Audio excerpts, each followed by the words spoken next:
Bonjour à vous tous. Aujourd'hui, je vais vous présenter l'application Breeze qui est assez facile d'utilisation et qui vous permet d'envoyer et de recevoir des bitcoins presque sans frais de réseau et ce, grâce au réseau Lightning. Vous pourrez aussi encourager les créateurs de podcasts en seulement 2 clics pendant que vous les écoutez. Ce tutoriel sera divisé en 4 sections. Le téléchargement et les paramètres, votre portefeuille Bitcoin, les podcasts et le point de vente. Si mes vidéos vous plaisent et que vous souhaitez me soutenir, vous pouvez liker, commenter, vous abonner à ma chaîne et partager mon contenu. Pour écouter ce tutoriel, vous devez déjà savoir grosso modo ce qu'est un Bitcoin et connaître les bases de l'anglais parce que l'application n'est malheureusement pas disponible en français.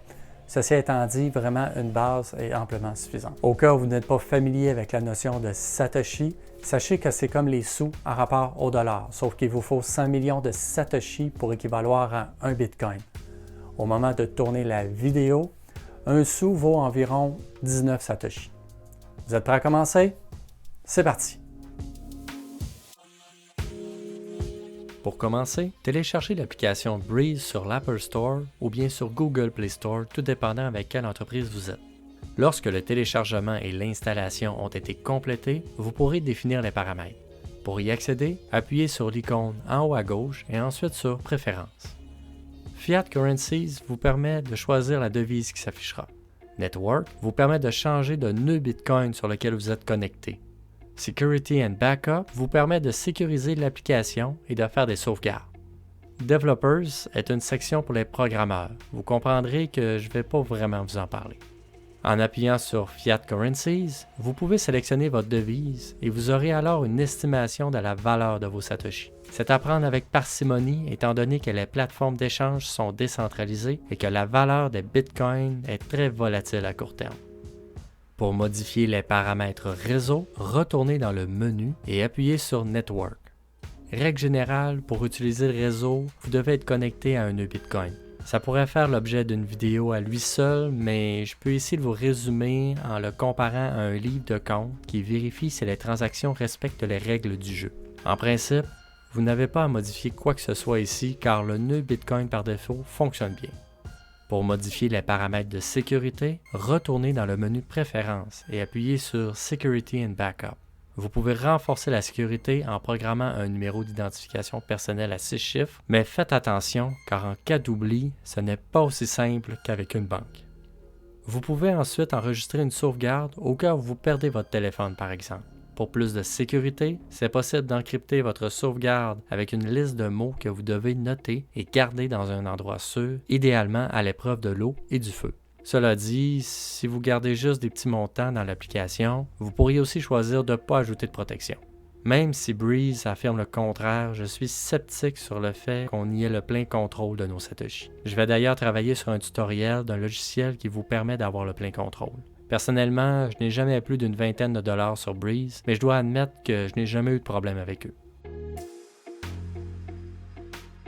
Lorsque vous appuyez sur le menu, vous pouvez accéder au portefeuille en appuyant sur Balance. En appuyant sur le montant plus haut, vous avez la possibilité d'afficher votre solde en Bitcoin, en Satoshi ou de le masquer tout simplement s'il y a des yeux indiscrets autour de vous. Au centre, vous pouvez consulter la liste des transactions et pouvez voir le détail en appuyant sur ceux-ci. En défilant un peu les transactions, vous avez accès à une option qui vous permet d'exporter vos transactions en format CSV, ce qui est très utile pour votre comptabilité. En bas, vous avez les options pour envoyer en scannant le code QR et recevoir des fonds. De votre point de vue, il n'y a pas de distinction entre ce que vous avez sur le réseau principal de Bitcoin et ce que vous avez sur le réseau Lightning, car Breeze le gère pour vous. Tout d'abord, lorsque vous appuyez sur « Recevoir des Bitcoins », un sous-menu vous demande si vous souhaitez recevoir les fonds via le réseau Lightning, via le réseau principal de Bitcoin ou si vous souhaitez acheter des Bitcoins.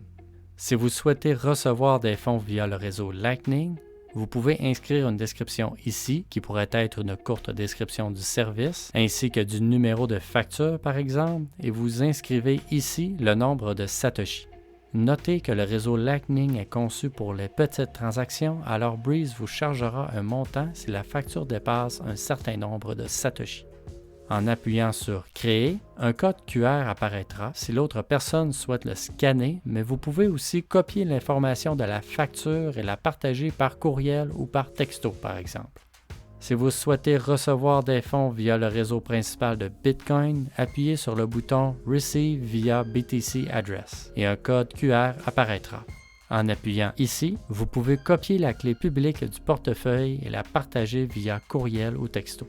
Vous pouvez voir que Breeze vous demande un virement minimum et des frais supplémentaires vous seront chargés si le virement dépasse un certain montant. Sachez que ça varie chaque fois, mais il n'y a jamais eu de problème pour les petites transactions.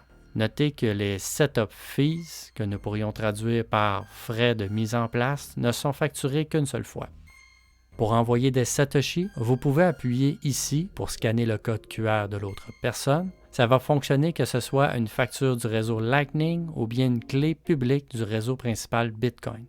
Si c'est impossible de scanner le code QR, appuyez sur Send et appuyez ici si c'est une facture du réseau Lightning et ici pour une clé publique du réseau principal Bitcoin. En appuyant sur Paste Invoice or ID, vous avez encore la possibilité de scanner le code QR et de copier-coller l'information de la facture du réseau Lightning. Sachez que vous pouvez aussi utiliser l'ID du portefeuille Lightning de la personne à qui vous souhaitez envoyer des fonds. Voyez ça un peu comme son numéro de compte personnel. Revenez au menu Send et appuyez maintenant sur Send to BTC Address. Ici, vous pouvez copier-coller la clé publique de la personne en question et inscrire le nombre de Satoshi que vous souhaitez envoyer. En appuyant ici, ça enverra le reste de vos bitcoins. Sachez que Breeze exige un transfert minimal de 50 000 Satoshi, ce qui représente environ 30 $ au moment de produire la vidéo. Les frais d'utilisation du réseau principal Bitcoin vous seront chargés et sachez qu'ils varient en fonction de son utilisation. Vous avez un choix pour le montant des frais de réseau, mais sachez que le temps de traitement peut être plus long si vous choisissez le montant le moins élevé. Notez aussi que vous n'avez pas le même contrôle sur les frais de réseau que lorsque vous possédez votre propre nœud Bitcoin. Appuyez sur le menu et sélectionnez Podcast. Ici, on peut avoir un aperçu du potentiel qu'offre le réseau Lightning, notamment sur le secteur culturel et même le secteur de l'information. C'est possible de verser un pourboire à un créateur grâce à un simple bouton et c'est même possible de programmer le versement d'un nombre de Satoshi pour chaque minute d'écoute. La section est composée de 4 sous-sections. La librairie, qui contient les podcasts que vous voulez suivre, une zone découverte où sont listés les podcasts, une zone pour les nouveautés, et ici, le téléchargement que vous avez fait si vous souhaitez écouter des podcasts dans les zones où vous n'avez pas accès à Internet. Appuyez sur Discover dans le bas de l'écran et parcourez la liste des podcasts disponibles. Vous pouvez rechercher directement un podcast dans cette zone, mais au moment de produire cette vidéo, la presque totalité des podcasts est en anglais. Je me permets de vous proposer Parlons Bitcoin, qui est un excellent podcast pour les débutants et c'est d'ailleurs avec qui j'ai commencé pour acquérir une connaissance plus sérieuse dans le domaine. En appuyant sur New, vous pouvez voir les nouveautés et pouvez également faire une recherche. Je vous encourage à demander aux créateurs de mettre leur podcast disponible sur cette plateforme et ainsi leur permettre de recevoir des pourboires. En appuyant sur Download, vous avez la liste des épisodes téléchargés sur votre téléphone. Cliquez ici pour débuter la lecture et si vous souhaitez supprimer l'épisode, tapez sur celui-ci et puis sur Delete. Quand vous appuyez sur Lecture, vous voyez ici la possibilité de voir la description et là, vous pouvez voir les options habituelles d'un lecteur. Ce qui rend Breeze intéressant, c'est la possibilité de verser un pourboire au créateur et il y a 2 façons de le faire. Vous pouvez appuyer sur le bouton Boost qui versera des Satoshi. Les créateurs sauront à quel moment du podcast les dons sont versés et pourront peut-être connaître ainsi vos parties préférées. L'autre méthode est de définir une quantité de Satoshi par minute qui leur sera versée. Ça commence à 10 Satoshi la minute, ce qui représente un peu plus d'un demi-sou au moment de produire la vidéo. Appuyez sur le menu puis sur Point de vente. Si vous souhaitez accepter les paiements en Bitcoin via le réseau Lightning, on vous permet ici de créer une facture en inscrivant le montant en Satoshi. En appuyant ici, vous pouvez choisir d'inscrire le montant en Bitcoin, en Satoshi ou bien en dollars canadiens. Lorsque le montant est saisi, appuyez sur Charger les Satoshi et un code QR apparaîtra. Notez qu'il sera valide pour un temps limité seulement. Si c'est impossible de scanner votre code QR, vous pouvez cliquer ici pour copier l'information de la facture et la partager via courriel ou texto. En appuyant sur « Item », vous pouvez utiliser des éléments préprogrammés et les ajouter dans la facture. En appuyant sur le panier, le total apparaîtra et vous pouvez ensuite cliquer ici pour faire apparaître le code QR de la facture et vous pouvez copier l'information si on ne peut pas scanner le code. Tout dépendant du montant, des frais de mise en place peuvent être chargés la première fois. Ceci étant dit, je ne connais pas précisément leur politique de frais d'utilisation. Si vous souhaitez créer de nouveaux éléments, appuyez sur le plus en bas à droite et saisissez le nom, le prix, la devise et le numéro d'inventaire si jamais vous utilisez ce système. Vous pouvez choisir un pictogramme personnalisé ici et lorsque c'est fait, tapez sur « Ajouter un item ». Notez que si vous êtes une entreprise et que vous êtes inscrit aux taxes de vente, l'application ne vous permet pas de le calculer automatiquement.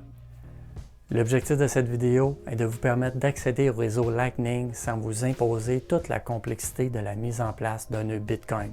À mon avis, l'application est encore incomplète mais permet déjà de belles fonctionnalités. Je pense que des secteurs comme celle de la culture ou de l'information ont maintenant accès à un outil au potentiel très intéressant pour se réinventer. Par exemple, le secteur de l'information pourrait diversifier ses sources de revenus et ainsi diminuer le risque d'apparence de conflit d'intérêts. En espérant vous avoir été utile aujourd'hui, je vous dis à bientôt!